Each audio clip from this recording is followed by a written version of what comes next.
تم کہو کہ آغا خانی غیر مقلد ہیں، کہاں سے غیر مقلد ہوں گے؟ وہ سب سے زیادہ مقلد ہیں۔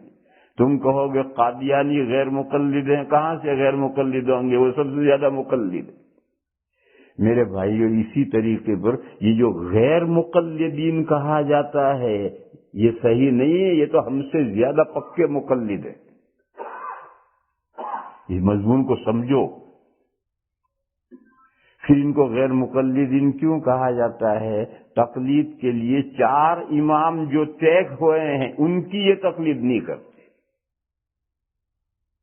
پھر وہ کس کی تقلید کرتے ہیں؟ ان کے اپنے امام ہیں، ان کی اپنی فقہ ہے جو فقہ ظاہری کہلاتی ہے، ان کے اپنے کتابیں ہیں، اپنے ائمہ ہیں، وہ ان کی تقلید کرتے ہیں۔ اور 4 اماموں کے ماننے والے تو ضرورت کے وقت ایک دوسرے کی فقہ پر عمل کرتے ہیں، ضرورت کے وقت دوسری فقہ سے مسائل لیتے ہیں اور ایک دوسرے سے مسائل پوچھتے ہیں۔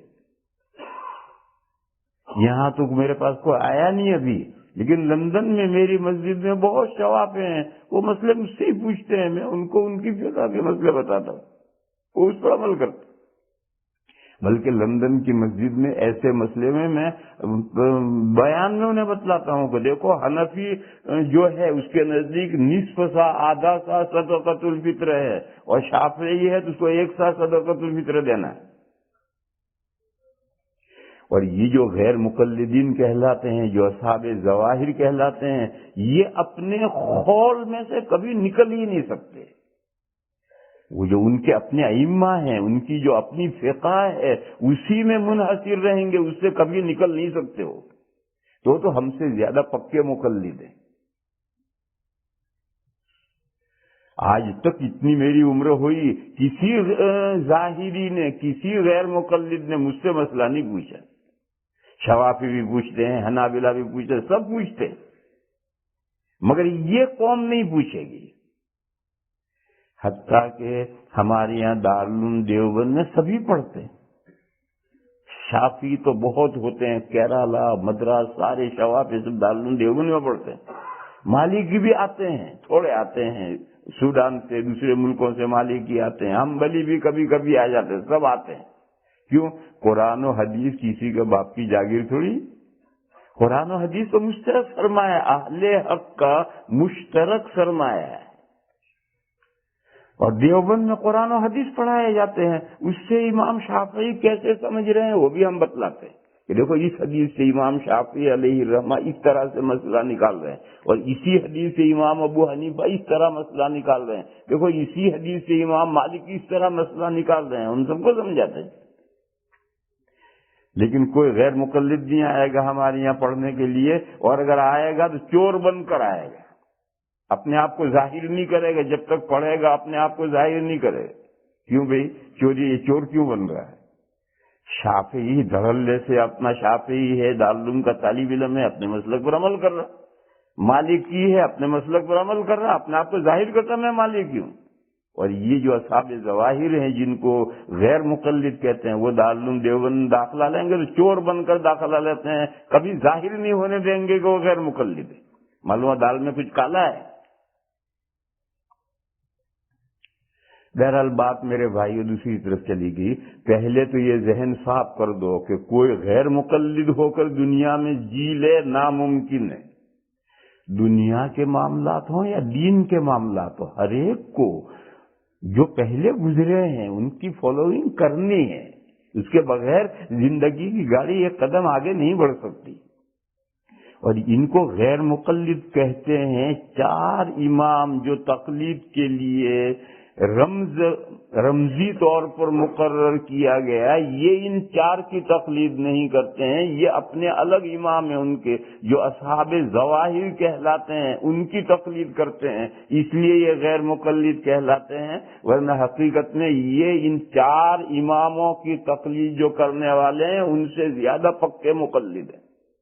یہ بات پہلے ذہن میں صاف کر لو اور دماغ سے یہ بات نکالو کہ تقلید کے بغیر گاڑی چل سکتی ہے؟ نہیں چل سکتی۔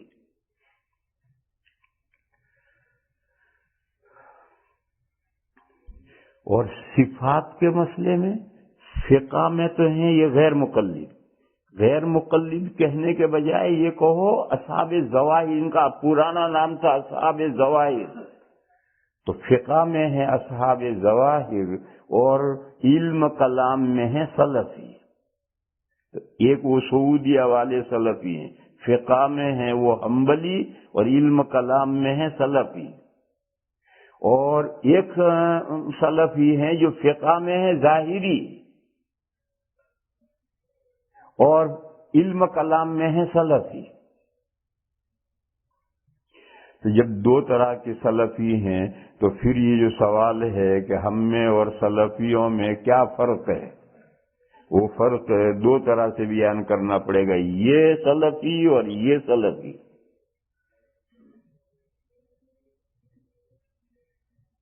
بلکہ اور سنو،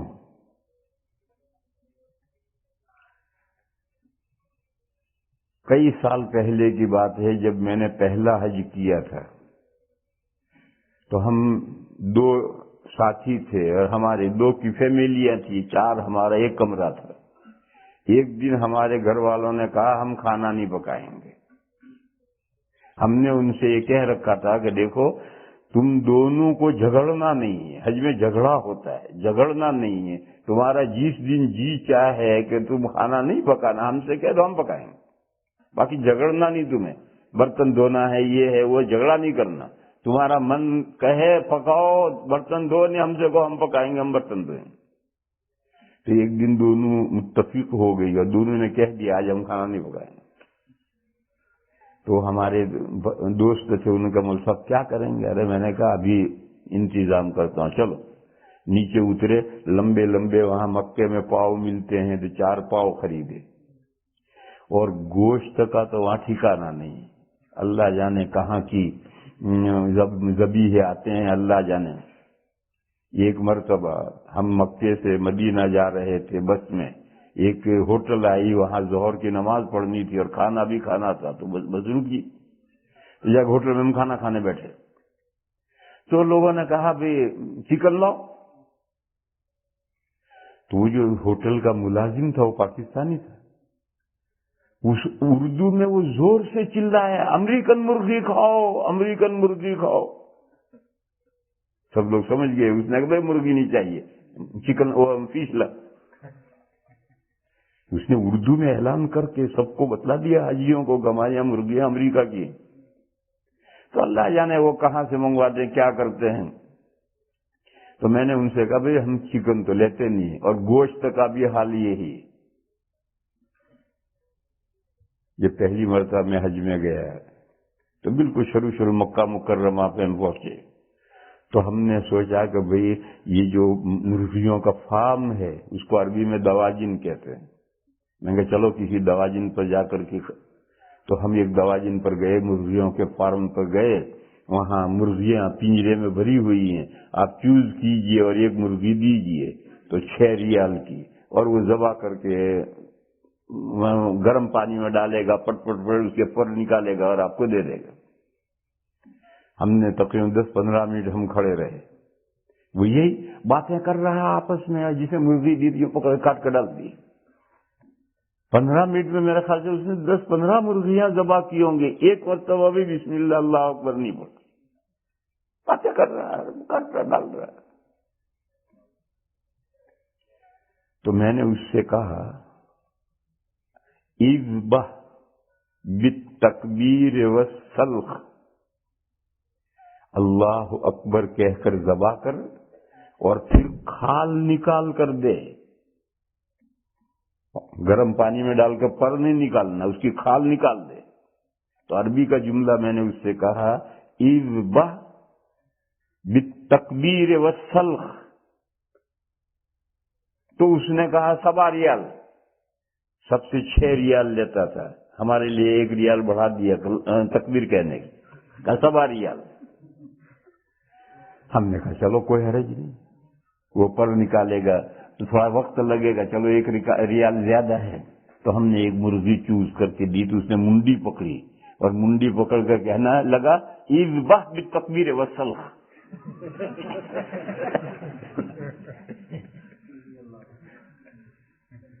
انہوں نے کہا کباڑا کر دیا اللہ کے بندے. اس کا مطلب یہ ہے کہ اس کو یہ معلوم ہی نہیں ہے کہ ذبح کس طرح کیا جاتا ہے. جو میں نے جملہ کہا اسی جملے سے اس نے ذبح کر دی. آخر اس کے 7 ریال دیے اور وہ مرغی وہیں چھوڑی اور دوسری زندہ مرغی لے کر گھر آ کر ذبح کی. تو اس لیے ان کے جانور جو وہ خود ذبح کرتے ہیں ان کا بھی یہ حال ہے جو میں نے اپنا تجربہ بتلایا. اس لیے ہم نے کہا کہ بھئی ہم گوشت تو لیتے نہیں، نہ مرغی کا نہ چرگی کا. مچھلی کا ڈبہ لو، پکی ہوئی مچھلی ڈبوں میں آتی ہے، تو ایک دکان پر سے مچھلی کا ڈبہ ہم نے لکھا تو اس پر لیبل لگا ہوا تھا مذبوح علی طریقۃ الاسلام. اس ڈبے پر یہ لیبل لگا ہوا تھا مذبوح علی طریقۃ الاسلام، اسلامی طریقے پر ذبح کیا ہوا ہے. ماشاءاللہ.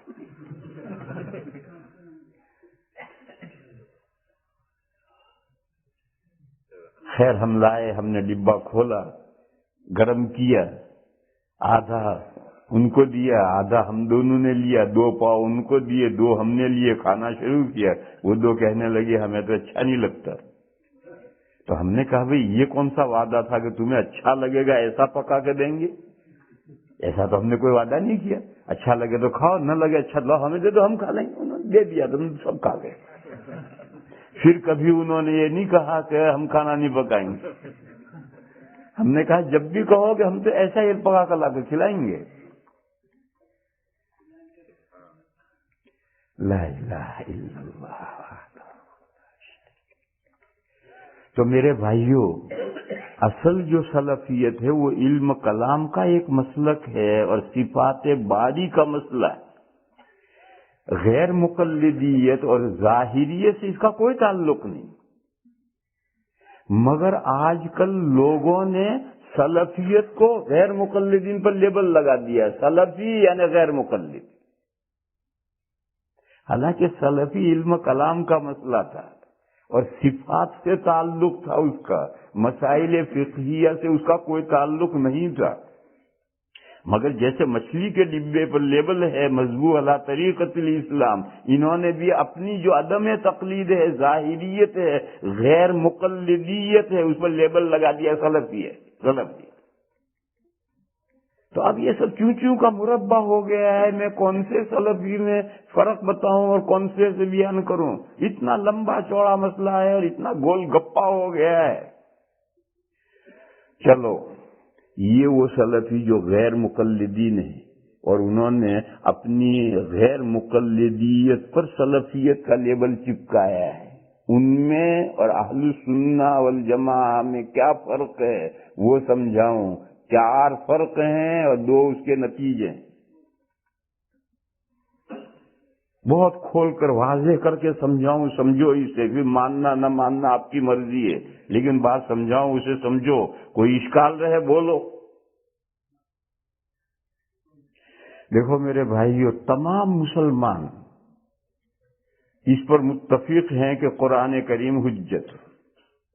قادیانی بھی قرآن کو حجت مانتے ہیں، شیعہ بھی قرآن کو حجت مانتے ہیں، اگرچہ وہ کہتے یہ ہیں کہ یہ اصلی قرآن نہیں ہے. اصلی قرآن 40 پارے کا ہے، 10 پارے امام غائب لے گئے ہیں. وہ سب کہتے ایسا ہی ہیں، مگر وہ قرآن کو حجت مانتے ہیں.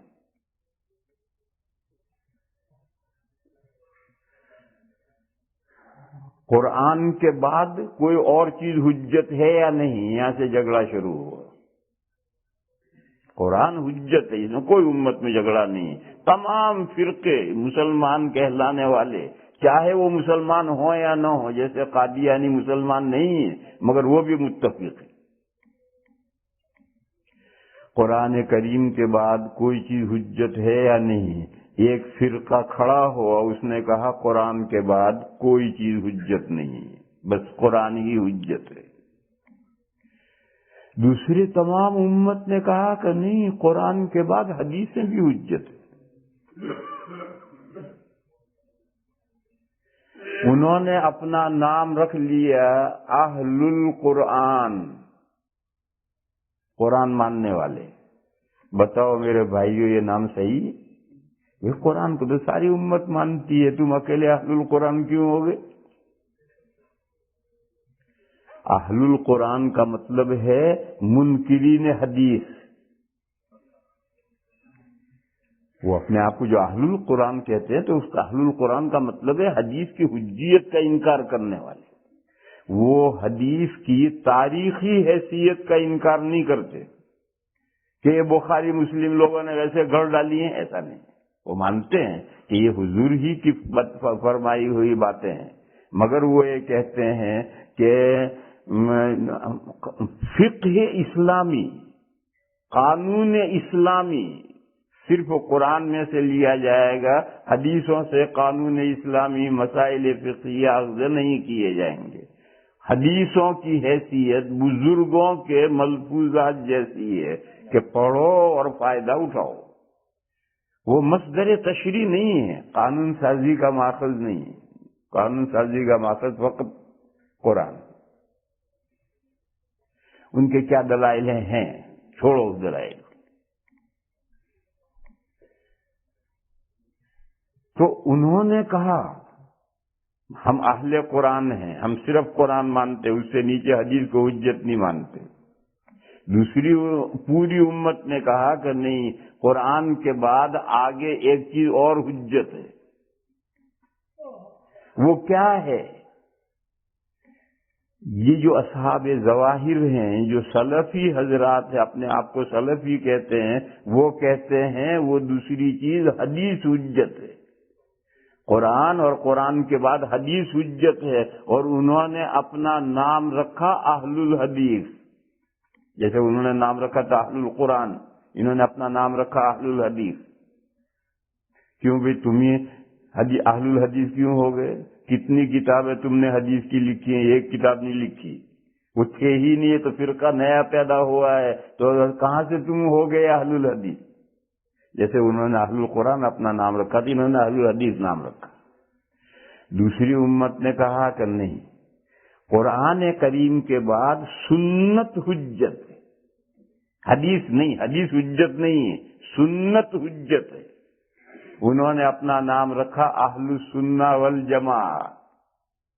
انہوں نے اپنا نام رکھا اہل الحدیث، انہوں نے اپنا نام رکھا اہل السنہ والجماعہ.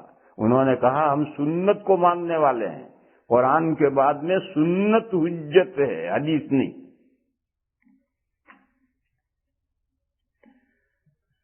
سنت اور حدیث میں کیا فرق ہے؟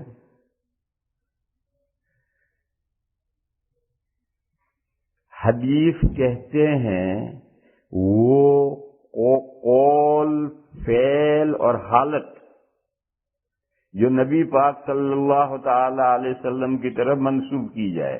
حضور کا ارشاد، حضور کا کیا ہوا کام، اور حضور کی حالت کہ حضور کے بال ایسے تھے، داڑھی ایسی تھی، یہ حدیث کے معنی ہے. اور سنت کے معنی ہے الطریقۃ المسلوکۃ فی الدین، دینی راہ جس پر ہر مسلمان کو چلنا ہے. اب سنو، 3 قسم کی چیزیں سامنے آئیں گی. بعض چیزیں وہ ہیں جو حدیث بھی ہیں اور حجت بھی ہیں. تمام وہ حدیثیں جو معمول بہا ہیں وہ سب حدیثیں بھی ہیں، سنت بھی ہیں، اس پر چلنا ہے. اور جو حدیثیں حضور کے ساتھ خاص ہیں، امت کے لیے وہ نہیں ہیں، یا وہ حدیثیں جو منسوخ ہو گئی ہیں، یہ حدیثیں ہیں، سنت نہیں. یا وہ کام حضور نے بیان جواز کے لیے کیا ہے تو حدیثیں ہیں، سنت نہیں. کرنے کے لیے نہیں. حضور نے زندگی میں ایک مرتبہ کھڑے ہو کر پیشاب کیا، حدیث ہے، سنت نہیں. حضور کبھی بیوی صاحبہ کو حالت حیض میں اپنے ساتھ لٹاتے تھے، یہ حدیث ہے، سنت نہیں. نبی پاک صلی اللہ تعالی علیہ وسلم رمضان میں روزے کی حالت میں بیوی کو چومتے تھے، یہ حدیث ہے، سنت نہیں. یہ سب مسائل کے وضاحت کے لیے یہ سب حضور کے عمل ہیں. اور زندگی میں 1-2 مرتبہ کے کیے ہوئے عمل ہیں، ہمیشہ نہیں کیے۔ اور دلیل یہ ہے کہ حضور کے ان عملوں پر صحابہ نے کبھی عمل نہیں کیا۔ صحابہ کا زمانہ 100 سال کا ہے، ایک صحابی سے یہ بات مروی نہیں ہے کہ انہوں نے کھڑے ہو کر پیشاب کیا ہو، حالت حیض میں بیوی کو اپنے ساتھ لٹایا ہو، روزے میں بیوی کو چوما ہو۔ صحابہ کا ان حدیثوں پر عمل نہ کرنا دلیل ہے کہ یہ حدیث ہیں، سنت نہیں ہے، الطریقۃ المسلوکۃ فی الدین نہیں ہے۔ تو وہ حدیثیں جو معمول بہا ہیں، وہ حدیثیں بھی ہیں، سنت بھی، اور وہ حدیثیں جو حضور کے ساتھ خاص ہیں، جیسے حضور کی 9 بیویاں، اور 9 میں حصر نہیں، 9 سے زیادہ اگر حضور کرنا چاہتے تو حضور کے لیے اجازت تھی، اور امت کے لیے صرف 4 تک، 4 سے زیادہ 5ویں بیوی نہیں ہو سکتی، اور حضور نے جو 9 کی ہے یا اس سے زیادہ حضور کے لیے جائز تھی، یہ حکم حضور کے ساتھ خاص تھا۔ لہذا وہ حدیث تو ہے، حضور کا 9 بیویوں سے نکاح کرنا، یہ حدیث تو ہے، سنت نہیں۔ سنت جس پر مسلمانوں کو چلنا ہے وہ 4 بیویاں۔ چنانچہ حدیثوں میں 2 واقعے ہیں۔ حضرت غیلان ثقفی رضی اللہ تعالیٰ عنہ جب مسلمان ہوئے تو ان کے نکاح میں 10 بیویاں تھیں، تو حضرت غیلان بھی مسلمان ہوئے اور 10 بیویاں مسلمان ہو گئی۔ تو حضور نے فرمایا ان 10 میں سے 4 منتخب کر کے روک لو، باقی 6 کو الگ کرو۔ چنانچہ انہوں نے ایسا کیا۔ ایسا ہی ایک دوسرا واقعہ ہے حدیثوں میں، ایک صحابی مسلمان ہوئے، ان کے نکاح میں 8 عورتیں تھیں، حضور نے ان سے بھی یہ کہا کہ 4 رکھ کر باقی الگ کرو۔ ایسا ایک تیسرا واقعہ بھی ہے فیروز دیلمی کا، کہ وہ مسلمان ہوئے تو ان کے نکاح میں 2 بہنیں تھیں، حضور نے ان سے کہا ایک کو چوز کر لو، رکھو، ایک کو الگ کرو۔ یہ سب واقعات ہیں، معلوم ہے امت کے لیے یہ احکام ہے، یہی سنت ہے، یہی طریقۃ المسلوکۃ فی الدین ہے، اور وہ حکم حضور کے لیے خاص ہے۔ سورہ احزاب میں ایک آیت ہے، وہاں اشارہ ہے خالصۃ لک من دون المؤمنین۔ وہ لمبی آیت ہے، اسے پڑھوں گا اور ساری سمجھاؤں گا تو کہیں سے کہیں مضمون چلا جائے گا۔ نکاح کے معاملے میں خالصۃ لک من دون المؤمنین، یہ حکم آپ کے لیے مخصوص ہے، مسلمانوں کے لیے حکم نہیں ہے۔ یہ سورہ احزاب میں ایک آیت میں اشارہ ہے کہ نکاح کے معاملے میں کچھ احکام حضور کے لیے الگ ہیں، مخصوص ہیں۔ بہرحال اس قسم کی حدیثیں جو مسئلے کی وضاحت کے لیے حضور نے عمل کیا ہے، یا حضور کے مخصوص احکام ہیں، یا اسلام کے دور اول کے احکام ہیں اور وہ منسوخ ہو گئے ہیں، وہ سب حدیثیں ہیں، سنت نہیں۔